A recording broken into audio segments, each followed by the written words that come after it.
semuanya, selamat datang di PKH Podcast Kesehatan High Five. Yang dimana kita bakal bongkar semua, kita kupas tuntas semua informasi kesehatan tanpa adanya hoax. Yang pastinya ini bakal seru banget yang bakal kita bahas. Nah, perkenalkan, aku Reda Rangkika dari Prodi Kesehatan Masyarakat Angkatan 2024. Dan aku Mandarani Nazupratiwi dari Program Studi Kesehatan Masyarakat Angkatan 2024 yang bakalan nemenin Sobat High Five di PKH kali ini.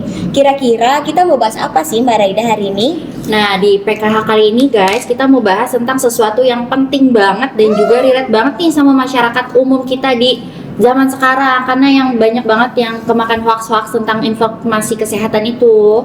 Wow, betul banget nih Mbak, relate banget sama zaman sekarang yang dimana keadaan semua itu, informasi kesehatan itu ada di media sosial dan banyak masyarakat yang kemakan hoax. Bener banget. Nah, apalagi sekarang itu banyak banget platform media sosial yang bisa kita pakai buat cari informasi ya Mbak. Yang kayak dulu nih, flashback dikit ya ke zaman COVID itu, banyak informasi yang nyebar terkait kayak vaksinnya itu katanya bahannya berbahaya, terus juga bahannya itu haram, yang jadinya banyak masyarakat yang percaya, yang kemakan itu. Jadi banyak masyarakat tuh yang nggak mau divaksin gitu Mbak jadinya. Betul banget Mbak Raida, banyak banget ya hoaxnya dulu waktu COVID itu. Terus aku juga pernah nemu hoax tentang imunisasi itu bisa menyebabkan autisme. Padahal kan imunisasi itu penting loh buat ketahanan imun tubuh kita. Nah, makanya itu Mbak, kita adain podcast ini supaya masyarakat tuh bisa lebih aware lagi sama informasi-informasi kesehatan yang beredar di media sosial. Betul, makanya itu episode PKH kali ini kita kasih judul Scroll Dikit Langsung Percaya, Krisis Hoax Kesehatan dan Kesenjangan Literasi Digital Masyarakat. Soalnya kita semua tahu bahwa hoax itu bisa menyebar lebih cepat daripada faktanya, dan masyarakat kita tuh masih ada beberapa yang belum bisa ngebedain mana yang fakta dan mana yang hoax. Benar, nah itulah jadinya masalahnya. Kesehatan kita itu bisa berdampak cuma karena satu kali kita share atau satu kali postingan yang kita kirim yang kita nggak cek lagi tuh sumbernya benar atau enggak ya. Betul, hari ini kita bakal spill semuanya. Kenapa sih orang-orang tuh gampang banget percaya hoax, dan siapa sih kelompok yang paling rentan, dan gimana caranya kita bisa jadi sobat high five yang lebih kritis. Oke, maka dari itu nih, hari ini di episode kali ini kita undang narasumber kita yang super hebat yang bisa menjawab semua pertanyaan-pertanyaan tadi. Langsung aja yuk guys, kita kenalan sama narasumber kita. Halo Mbak Fani. Halo. Gimana nih kabarnya Mbak Fani? Alhamdulillah kabar baik. Selamat ya Mbak atas sempronnya baru-baru ini. Makasih. Mungkin Mbak Fani bisa perkenalan diri biar teman-teman sobat high five tahu. Oke, halo semuanya. Perkenalkan, nama aku Tiffany Belardona Firdaus atau biasa dipanggil Fani. Aku merupakan mahasiswa kesehatan masyarakat semester 7 yang saat ini sedang berada di peminatan promosi kesehatan dan juga ilmu perilaku. Nah, udah kenal kan guys, berarti kan kita udah kenal Mbak Fani itu.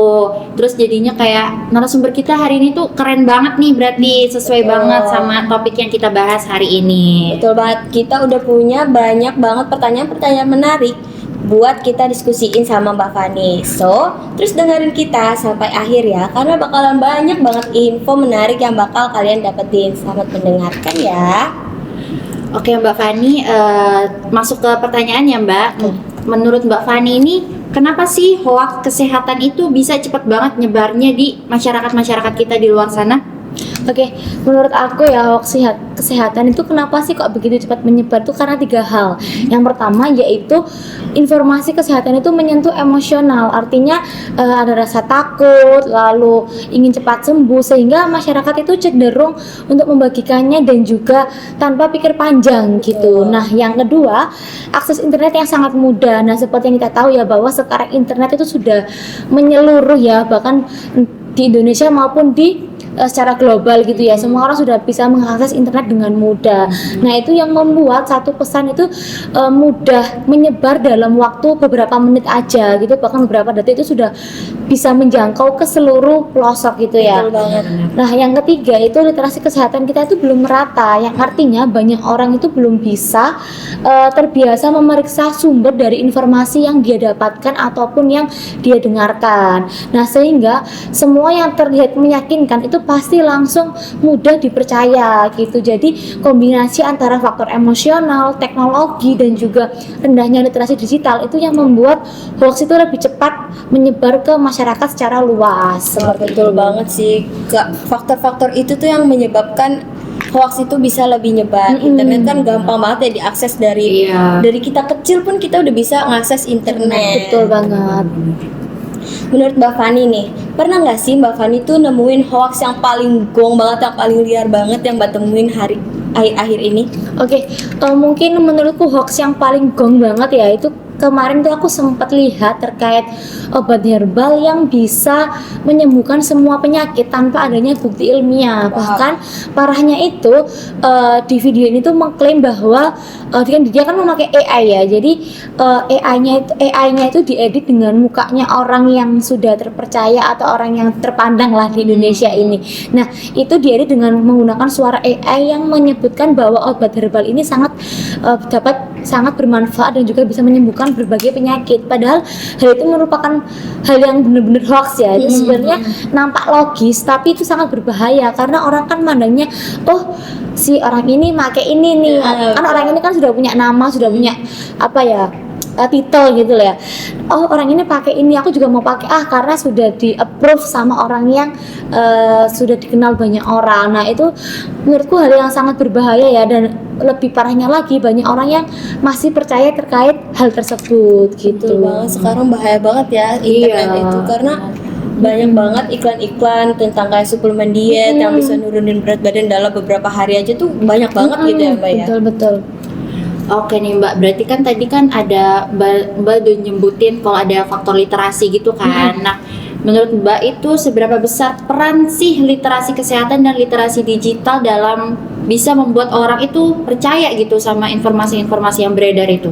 Oke, kalau misal peran literasi digital itu pastinya sangat besar ya, karena kalau literasi digital rendah itu otomatis seseorang tidak bisa membedakan mana yang opini, mana yang fakta, dan juga mana yang klaim tanpa adanya bukti ilmiah yang jelas gitu. Lalu tanpa literasi digital juga mereka itu tidak akan tahu bagaimana cara untuk mengecek atau membaca algoritma dari media sosial. Jadi dua literasi ini saling berkaitan ya, antara literasi digital dan juga literasi kesehatan. Dan ketika keduanya rendah, orang itu akan mudah termakan dengan hoax yang menyebar di media sosial atau di masyarakat umum gitu sih. Berarti kayak literasi kesehatan dan literasi digital ini saling berkesinambungan ya Mbak ya.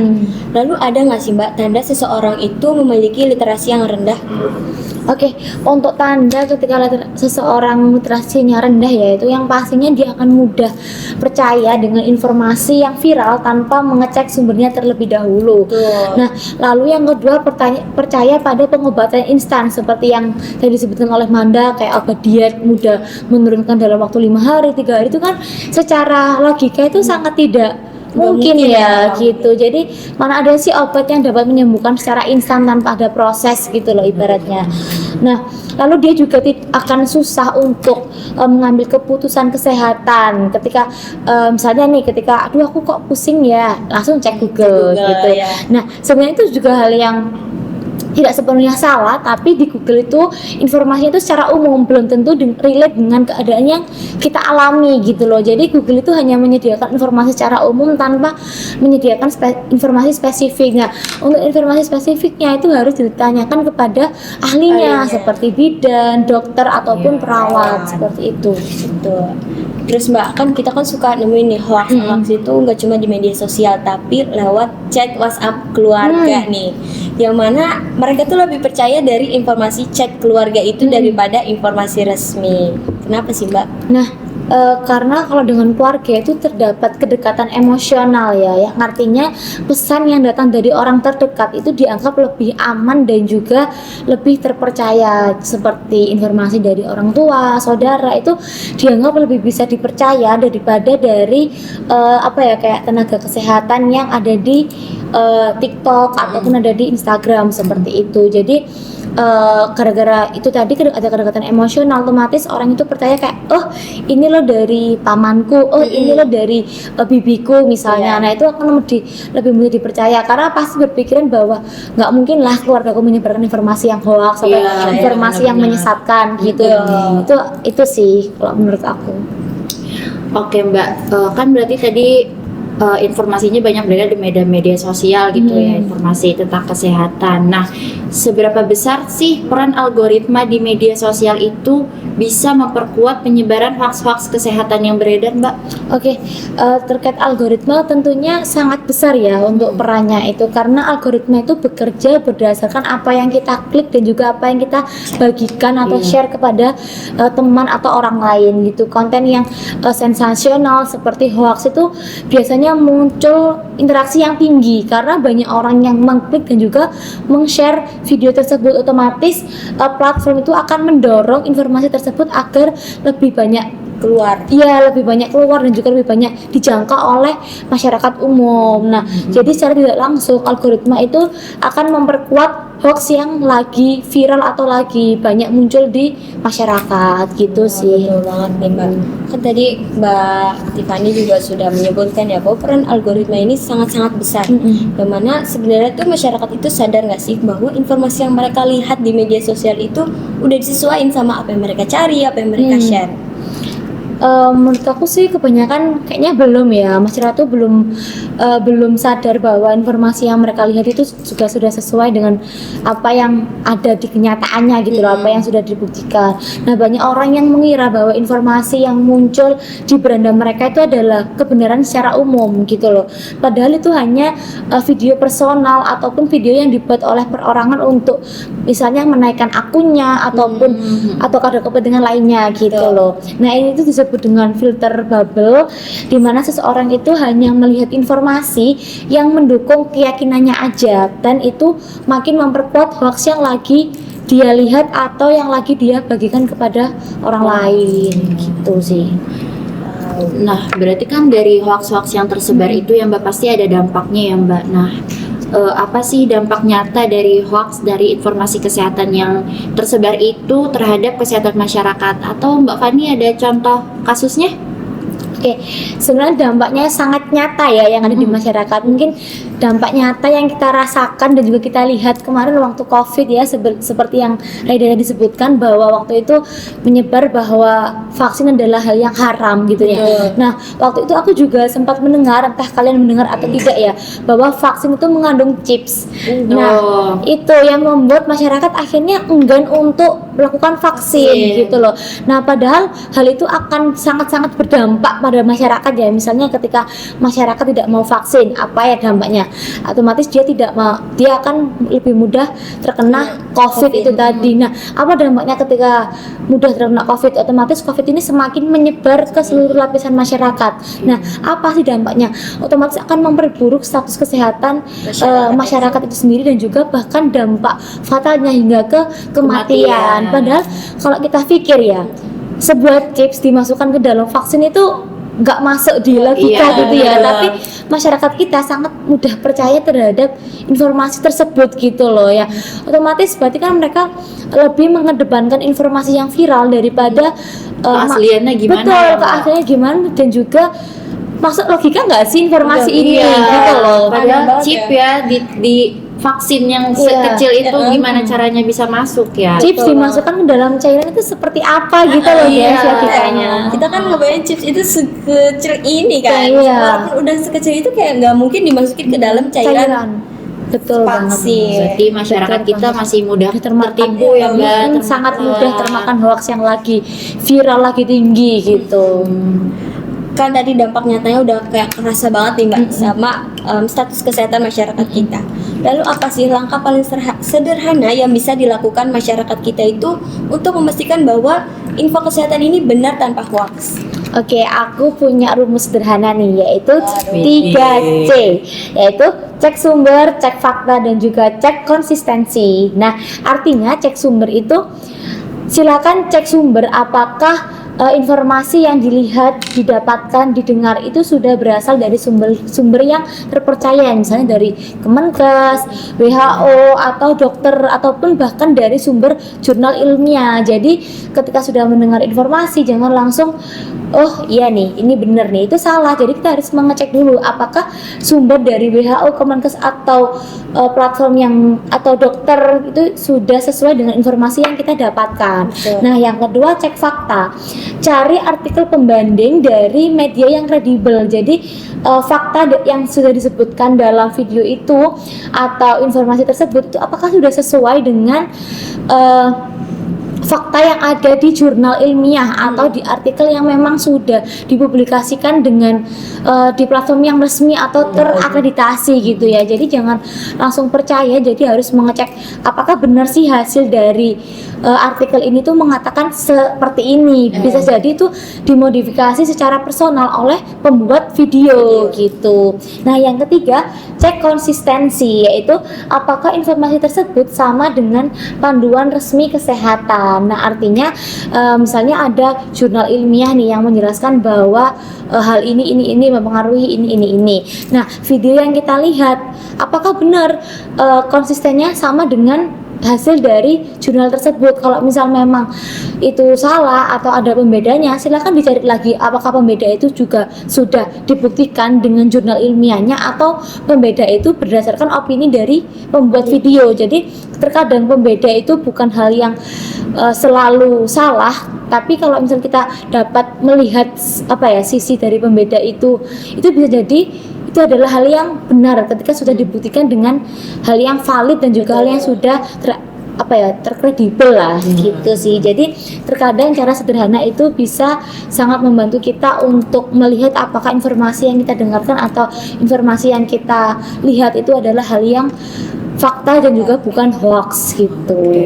Ingat 3C ya sobat hi-fi. Betul banget. Nah, Mbak, tadi kan langkah sederhananya tuh udah dikasih tahu ya untuk masyarakat gimana biar nggak kemakan hoaxnya itu.